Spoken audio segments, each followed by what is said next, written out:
We have the Master Nezarec Challenge. The All Hands Challenge for Nezarec requires every player to activate a plate on both the light and darkness sides of the arena. If any player activates more than one plate on either side, the challenge will fail. And then you also want to make sure that you are activating the final nodes on each side within about 5 seconds, otherwise the challenge is also going to fail. We had that happen to us a couple times, so just be wary of that. Now, because you're going to be on master mode real quick, here are the modifiers. There are going to be anti-barrier Colossus on both the left and right side of the arena, and you're going to have Void and Strand Surge along with Overcharged Shotgun. Now, with that out the way, how do you actually go about beating this challenge? Well, the strategy that me and my team used is that we had 2 teams of 3 on left, 3 on right, and what we would do is after we finished the first 3 on each side, we would rotate to the other. For example, my group started on the dark side of the arena, and we had set rotations on who would be doing the first, second, and third. I finished the final node for each side for my group, so the third one on the dark and then the final one on the left. Of course, since you are going to be rotating and changing what buffs you're going to be doing, definitely want to give a call out to your teammates whenever you have finished your initial side, your initial 3, and you are rotating to the other. And this challenge is designed to slow you down, so because of that, you are going to have to hit the safety node for each damage phase, or at least it's highly recommended you do so. Something else I would highly recommend for everybody in your fire team to be wearing is going to be the release and recover raid mod if you can fit it. Since all of you guys are going to be hitting 2 nodes, 1 on each side, that restoration when you lose the buff will be very, very helpful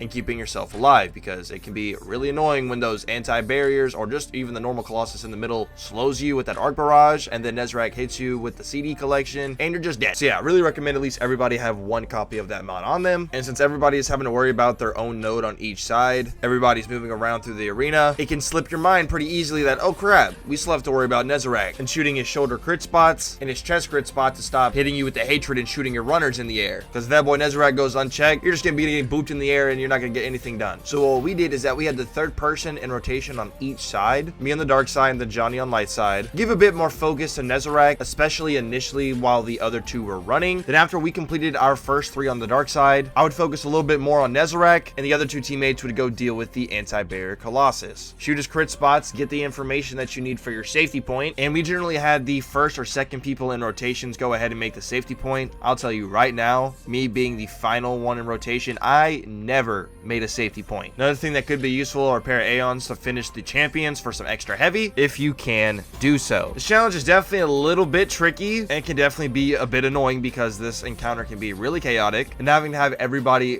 participate in connecting the lines on both sides for that matter can definitely lead to some issues, especially on master mode. And if you're lacking on heavy ammo, you're definitely going to have to do 3 phases of damage, which means more time having to stay alive and not failing the challenge, because the challenge will outright fail you if anybody shoots more than 1 node on each side. Everybody's got to participate here. There is no I'm just clearing ads. The loadout that I would use for while we were doing the actual challenge, so connecting the lines, was a malicious birthright with slideways and blinding grenades, an Ariana's vow to pop Nezarec's crits, and I was running Starfire for my exotic, but dude, some sun bracers here would go a long distance. And then I will say for damage, it can be a little bit tricky because you are 20 under light and the surges is for Void and Strand. We don't have any Strand rockets, so you may want to bust out that good old red herring if you have it crafted with like Field Prep and Frenzy, or Field Prep and Lasting Impression. Otherwise, if you're like me and you're using a Blowout or a Hothead, you're not going to be getting that extra damage from the surge that you would, and when you're 20 under, that does kind of suck. It's just that unfortunately Void doesn't have the strongest rocket launchers available, and Strand doesn't even have a rocket launcher yet, dude. Overall, I'd say this challenge is probably the most difficult out of all of the 4. The first one's free, the second one's a little annoying, and the third one just makes you go an extra round. Where this one, it makes everybody participate in the very simple mechanic of connecting the dots. But if you're in a group where some people haven't ever ran before, you know, it will be a little bit of a learning curve. A couple of our homies hadn't ran before, so it did take us a couple learning tries. But as soon as everybody in the fire team knows where their nodes are going to be, it's just a matter of staying alive. Let me know what loadout you use to beat this master mode challenge if you had any struggles along the way. For us personally, we were in here for just under an hour, and the weapon that is dropping this week is unfortunately the grenade launcher. But with that said and out the way, go ahead and claim your triumphs, consider subscribing, and you guys be safe out there.